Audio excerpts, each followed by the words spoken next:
ಮೈಸೂರಿನಲ್ಲಿ ಈಗ ಅಲ್ಲೂ ಕೂಡ ಸೆಲೆಬ್ರೇಷನ್ ಮಾಡೋದಕ್ಕೆ ಹೊರ ಜಿಲ್ಲೆಗಳಿಂದಲೂ ಹೋಗಿರ್ತಾರೆ. ಅಲ್ಲಿ ಹೇಗಿದೆ ಪರಿಸ್ಥಿತಿ ಅಂತ ನಮ್ಮ ಪ್ರತಿನಿಧಿ ಸುರೇಶ್ ಒಂದು ವಾಕ್ ಥ್ರೂ ಕೊಟ್ಟಿದ್ದಾರೆ.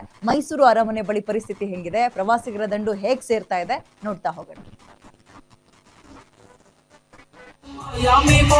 ವರ್ಷಾಂತ್ಯಕ್ಕೆ ಸಾಂಸ್ಕೃತಿಕ ನಗರಿ ಮೈಸೂರಿಗೆ ಪ್ರವಾಸಿಗರ ದಂಡೆ ಹರಿದು ಬರ್ತಾ ಇದೆ. ಇವತ್ತು ವರ್ಷಾಂತ್ಯ ಹಿನ್ನೆಲೆಯಲ್ಲಿ ಮೈಸೂರಿನಲ್ಲಿಯೇ ನೂತನ ವರ್ಷವನ್ನು ಬರಮಾಡಿಕೊಳ್ಳೋದಕ್ಕೆ ಸಾಕಷ್ಟು ಸಂಖ್ಯೆಯಲ್ಲಿ ಪ್ರವಾಸಿಗರಿಗೂ ಮೈಸೂರಿಗೆ ಬರ್ತಾ ಇದ್ದಾರೆ. ಸಾಂಸ್ಕೃತಿಕವಾಗಿ ಮೈಸೂರು ಅರಮನೆಯ ಅಂಗಳದಲ್ಲಿ ಒಂದಷ್ಟು ಕಾರ್ಯಕ್ರಮಗಳು ನಡೀತದೆ. ಅದು ಐತಿಹಾಸಿಕ ಅರಮನೆಯ ಅಂಗಳದಲ್ಲಿ ಸಿಡಿಸುವಂತಹ ಅತ್ಯದ್ಭುತವಾದಂಥ ಹಸಿರು ಪಟಾಕಿ ಜೊತೆಗೆ ಪೊಲೀಸ್ ಬ್ಯಾಂಡ್ ಕಣ್ಮನ ಸೆಳೀತದೆ.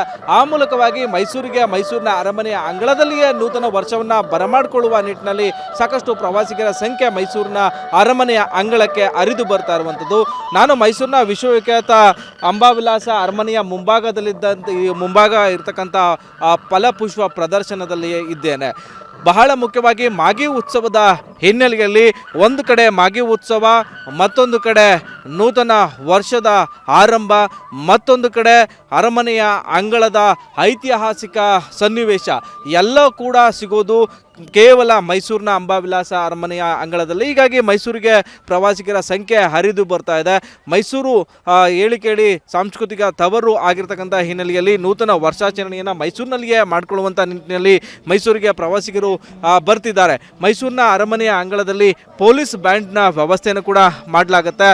ಅದಾದ ಬಳಿಕ ಹಸಿರು ಪಟಾಕಿ 11:59 12 ಗಂಟೆ 10 ಕೂಡ ಸುಮಾರು 10 ನಿಮಿಷಗಳ ಕಾಲ ಹಸಿರು ಪಟಾಕಿಯನ್ನು ಸಿಡಿಸುವ ಮೂಲಕ ಬಾನಂಗಳದಲ್ಲಿ ಅತ್ಯಾಕರ್ಷಕ ಚಿತ್ತಾರವನ್ನು ಹಸಿರು ಪಟಾಕಿ ಮೂಡಿಸಲಿದೆ. ಅರಮನೆಯ ಅಂಗಳಕ್ಕೆ ಪ್ರವಾಸಿಗರು ಈಗಷ್ಟೇ ಬರ್ತಿದ್ದಾರೆ. ಆ ಮೂಲಕವಾಗಿ ವಿಶ್ವವಿಖ್ಯಾತ ಮೈಸೂರಿನ ಅರಮನೆಯ ಅಂಗಳದ ಮೂಲಕವಾಗಿ ಈ ಬಾರಿಯ 2025ಕ್ಕೆ ಗುಡ್ ಬೈ ಹೇಳಿ 2026 ವೆಲ್ಕಮ್ ಮಾಡ್ಕೊಳ್ಳೋದಕ್ಕೆ ಗ್ರ್ಯಾಂಡಾಗಿ ಸಾಂಪ್ರದಾಯಿಕವಾಗಿ ವೆಲ್ಕಮ್ ಮಾಡಿಕೊಳ್ಳುವ ನಿಟ್ಟಿನಲ್ಲಿ ಪ್ರವಾಸಿಗರು ಮೈಸೂರಿನ ಅರಮನೆಯ ಅಂಗಳಕ್ಕೆ ಹರಿದು ಬರ್ತಾ ಇದ್ದಾರೆ. ಸಂಜೆಯ ವೇಳೆಗೆ ಈ ಪ್ರವಾಸಿಗರ ಸಂಖ್ಯೆ ಅತಿ ಹೆಚ್ಚು ದುಪ್ಪಟ್ಟಾಗುವಂಥ ಸಾಧ್ಯತೆ ಇದೆ. ಹೀಗಾಗಿ ಮೈಸೂರಿನ ಅರಮನೆಯ ಅಂಗಳ ಪ್ರವಾಸಿಗರಿಂದ ಕಿಕ್ಕಿರಿದು ತುಂಬುತ್ತೆ. ಹೀಗಾಗಿ ಸಂಜೆಯ ವೇಳೆಗೆ ಮೈಸೂರಿನ ಅರಮನೆಯ ಅಂಗಳಕ್ಕೂ ಕೂಡ ಪ್ರವಾಸಿಗರು ಅದು ಅತಿ ಹೆಚ್ಚು ದಟ್ಟಣೆಯಿಂದ ಕೂಡಿರ್ತಾರೆ. ಅರಮನೆಯ ಅಂಗಳದಲ್ಲಿ ಹಸಿರು ಪಟಾಕಿಯ ದೃಶ್ಯಾವಳಿ, ಪೊಲೀಸ್ ಬ್ಯಾಂಡ್ನ ದೃಶ್ಯಾವಳಿಗಳನ್ನು ಕಣ್ತುಂಬಿಕೊಳ್ಳುವ ಮೂಲಕ ಮೈಸೂರಿಗೆ ಬಂದಿರತಕ್ಕಂಥ ಪ್ರವಾಸಿಗರು ಅತ್ಯದ್ಭುತವಾಗಿ 2025ಕ್ಕೆ ಗುಡ್ ಬೈ ಹೇಳಿ 2026ನೇ ಸಾಲನ್ನು ಗ್ರ್ಯಾಂಡಾಗಿ ಸಾಂಪ್ರದಾಯಿಕವಾಗಿ ವೆಲ್ಕಮ್ ಮಾಡ್ಕೊಳ್ಳೋದಕ್ಕೆ ಮೈಸೂರಿನ ಕಡೆ ಹರಿದು ಬರ್ತಾ ಇದ್ದಾರೆ. ಆ ಒಂದು ದೃಶ್ಯಾವಳಿಗಳನ್ನು ಕೂಡ ನೀವೀಗ ನೋಡ್ಬೋದು. ಈ ಬಾರಿಯ ನೂತನ ವರ್ಷವನ್ನು ಬರಮಾಡಿಕೊಳ್ಳುವ ನಿಟ್ಟಿನಲ್ಲಿ ಮೈಸೂರಿನ ಪೊಲೀಸರು ಬಿಗಿ ಭದ್ರತೆಯನ್ನು ಕೂಡ ಮಾಡಿಕೊಂಡಿರುವಂಥದ್ದು.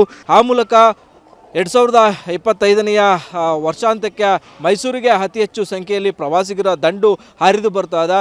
2026ನೇ ನೂತನ ವರ್ಷಾಚರಣೆಯ ಮೊದಲ ದಿನವನ್ನು ಮೈಸೂರಿನಲ್ಲಿಯೇ ಕಳೆಯಬೇಕು ಅಂತೇಳಿ ಸಾಕಷ್ಟು ಜನರು ಕೂಡ ಮೈಸೂರಿಗೆ ಆಗಮಿಸಿದ್ದಾರೆ. ಕ್ಯಾಮ್ರಾಮನ್ ಧನು ಜೊತೆ Suresh, B guarantee news, Mysuru.